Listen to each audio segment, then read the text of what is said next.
Hello everyone, स्वागत है आप सबका एक और नए वीडियो में और एक और नई इंफॉर्मेशन के साथ। दोस्तों, आजकल एक बहुत ही न्यूज़ जो है सबसे ज़्यादा चर्चा में चल रही है, जिस पे सबसे ज़्यादा बातें की जा रही है कि 2021 एंड 22 की जो फाइल्स लॉक हो चुकी है वो कितना जल्दी उनका फिंगर्स का नंबर आने वाला है। उसके साथ-साथ जो नई बातचीत हो रही है, बहुत सारे ऐसे लोग हैं जो पोर्चुगल आ चुके हैं, लेकिन अभी तक उन्होंने अपनी फ़ाइल को लॉक नहीं करवाया है। और जब से ये न्यूज़ आई है, तब से लोग बहुत सारी पूरी कोशिश कर रहे हैं जल्दी से जल्दी अपनी फ़ाइल को लॉक करवाने की, ताकि उनका भी जल्दी से टीआरसी के लिए नंबर आ जाए। जिसकी वजह से उन बहुत सारे लोग एजेंट्स के आगे-पीछे घूम रहे हैं, क्योंकि उनको पूरी जानकारी नहीं है और उसकी वजह से उनको बहुत ही ज़्यादा पैसे भी देने पड़ते हैं। अभी जो मैं मार्केट में सुन रहा हूँ, जो फाइल लॉक के जो चार्जेस चल रहे हैं, वो चल रहे हैं 300 से लेके 700 यूरो तक, और उससे भी ज़्यादा हो सकता है, डिपेंड करता है पर्सन टू पर्सन। सो आज मैं आप लोगों को एक ऐसी इन्फॉर्मेशन देने जा रहा हूँ, अगर आप लोगों ने अपनी फाइल लॉक नहीं करी है, तब भी ये आपके लिए बहुत ज़्यादा ज़रूरी है। और अगर आप लोगों ने फाइल लॉक कहीं और से करवाई है, तब भी आपके लिए बहुत ज़्यादा ज़रूरी है, ये जानकारी ज़रूरी है, ताकि आपको फ़ाइल के बारे में एटलीस्ट कंप्लीट नॉलेज हो जाए और आप अपने फ्रेंड्स के साथ इस इन्फॉर्मेशन को शेयर कर पाओ। सो दोस्तों, इस वीडियो को आप पूरी देखना। अगर इसमें कुछ पॉइंट्स मिस हो जाते हैं तो प्लीज़ आप कमेंट बॉक्स में लिखना, ताकि दूसरों की हेल्प होए। और नेक्स्ट टाइम से आई विल मेक श्योर कि मैं और ज़्यादा होमवर्क करूँगा और पूरी जानकारी को वीडियो में ऐड करने की पूरी कोशिश करूंगा। चलिए दोस्तों, आज आपको बताते हैं कि अगर आप पुर्तगाल आ चुके हैं या फिर आप कहीं और है और आपको जानना है कि पुर्तगाल में फाइल लॉक कैसे की जाती है। मतलब जब आप पुर्तगाल में सारे डॉक्यूमेंट सबमिट कर देते हैं और सेप से एक अप्रूवल आ जाता है कि आपकी डॉक्यूमेंट सबमिट हो चुके हैं, तब से आप पोर्चुगल में लीगल हो जाते हैं। मतलब आप यहाँ पर रह सकते हैं और आप यहाँ पर काम भी कर सकते हैं। इस कंप्लीट प्रोसेस को हम हमारी देसी भाषा में बोलते हैं फाइल लॉक। तो आज आपको बताता हूँ फाइल लॉक की पूरी जानकारी। दोस्तों, जब आप पुर्तगाल में आते हैं तो सबसे पहले जो आपको एक पेपर बनवाना होता है, वो होता है आपका लीगल एंट्री का। और वो आप कहाँ से बनवा सकते हैं? चाहे आप पुर्तगाल में वीजा लेके आ रहे हो किसी भी शेंगन कंट्री का, या फिर आप इनलीगल तरीके से, मतलब कहीं से डोंकी मार के आ रहे हो, जब आप पोर्चुगल में एंट्री करते हो तो सबसे पहले आपको एक होटल में रुकना चाहिए या फिर किसी हॉस्टल में, जहां से आपकी लीगल एंट्री होती है। आजकल नए अपडेट्स सबके साथ गए हुए हैं कि कोई भी होटल वाला या हॉस्टल वाला, जब आप उनके वहां पे स्टे करते हो तो वो आपको एक लीगल एंट्री देता है। मतलब वो लोग सेफ को इन्फॉर्म करते हैं कि आप पोर्चुगल आ चुके हैं। वो आपका पेपर नंबर 1 होता है। उसके बाद में जो अगला पेपर आपको बनाना होता है उसको कहते हैं नेफ, या फिर आप इसको कह सकते हैं फाइनेंस नंबर। अब ये फाइनेंस नंबर कहाँ से बनता है? आप जिस भी किसी एरिया में है, लिस्बन में है, पोर्तो में है, फारो में है, आप गूगल पे सर्च कीजिए finance office near you, finance office near me, और आपको वहां पे लिस्ट आ जाएगी, दिख जाएगा आपको कि कितनी कितनी किलोमीटर दूर आपका फाइनेंस ऑफिस है। सो आपको फाइनेंस नंबर बनवाने के लिए, अगर आप ये प्रोसेस खुद से करना चाहते हैं, तो आपको फाइनेंस ऑफिस जाना होगा और आपको एक अपने साथ लोकल रिप्रेजेंटेटिव लेकर जाना होगा। मतलब एक ऐसा बंदा जिसके पास या तो यहाँ का पासपोर्ट है या फिर यहाँ की टीआरसी है, वो आपके साथ जाएगा। उस बंदे को आपके साथ लेकर जाना है। जाते समय आप लोग अपने पासपोर्ट का प्रिंट आउट लेकर जाना ना भूले, क्योंकि वो लोग प्रिंट आउट नहीं करते हैं।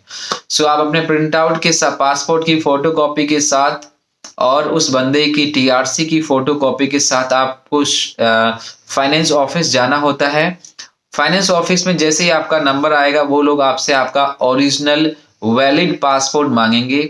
आप उनको पासपोर्ट देंगे और आप उनको जो आपके पासपोर्ट की फोटोकॉपी देंगे और जो टीआरसी की फोटोकॉपी देंगे।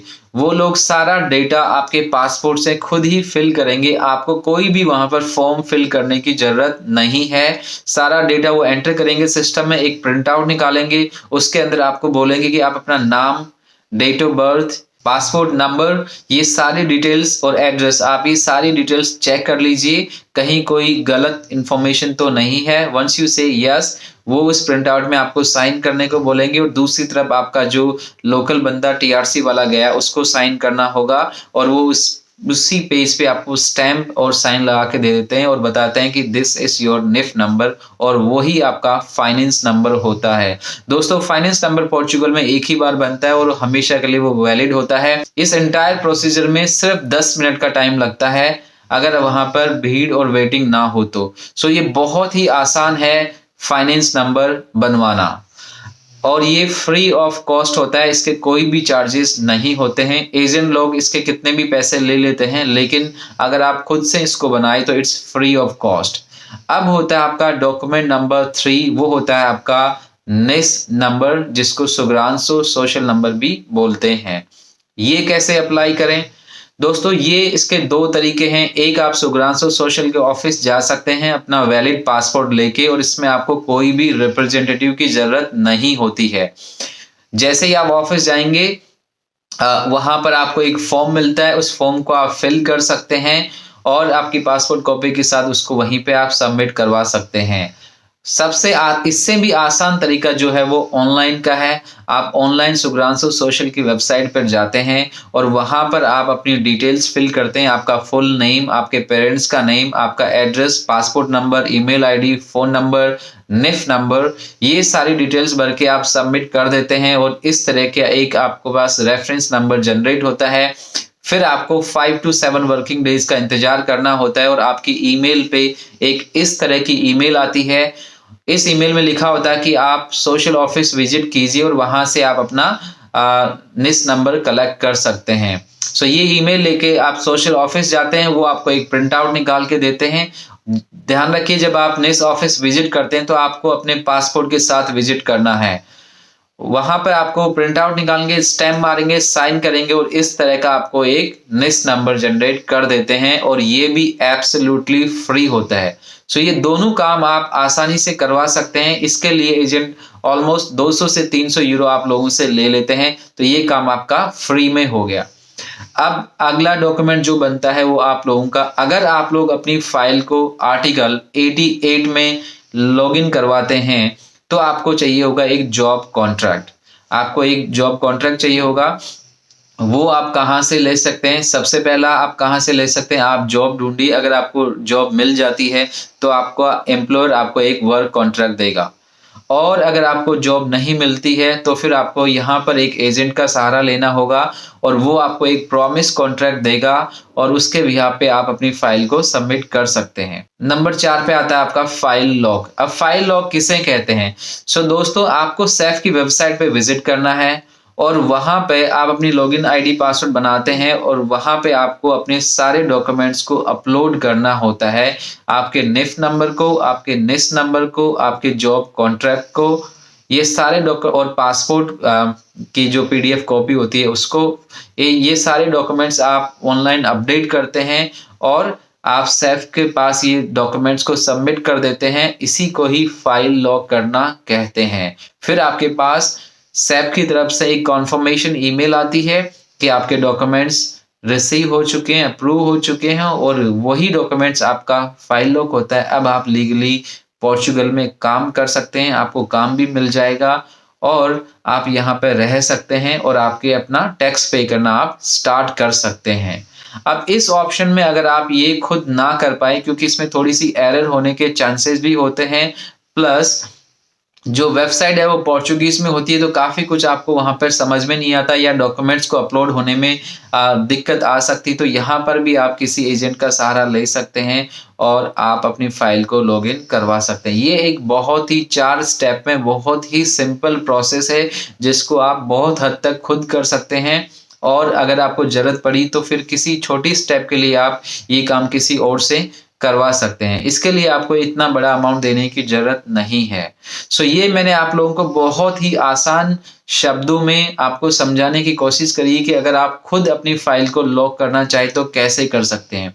अब एक और इन्फॉर्मेशन यहाँ पे आपको देता हूँ, अगर आप लोग अपनी फाइल को आर्टिकल 89 में लॉगिन करवाना चाहे तो वो क्या होता है। आर्टिकल 89 दोस्तों उन लोगों के लिए होता है जो अपना खुद का बिजनेस यहाँ पे स्टार्ट करना चाहते हैं, या कोई डिलीवरी का काम करना चाहते हैं, या कोई शॉप ओपन करना चाहते हैं, या आप सेल्फ एम्प्लॉयड है लाइक फ्रीलांसर है, तो उसके लिए होता है आर्टिकल 89। उसमें थोड़ा सा क्या अलग होता है, निफ नंबर इसमें भी बनवाना है आपको, लीगल एंट्री इसमें भी करवानी है, निस नंबर इसमें भी लेना है आपको। यहाँ जाके थोड़ा सा प्रोसेस अलग होता है। वो क्या होता है कि सबसे पहले आपको एक एक्टिविटी ओपन करवानी है। सो मैंने अपनी जो एक्टिविटी ओपन करवाई है वो आर्टिकल 89 में एज ए फ्रीलांसर की एक्टिविटी ओपन करवाई है।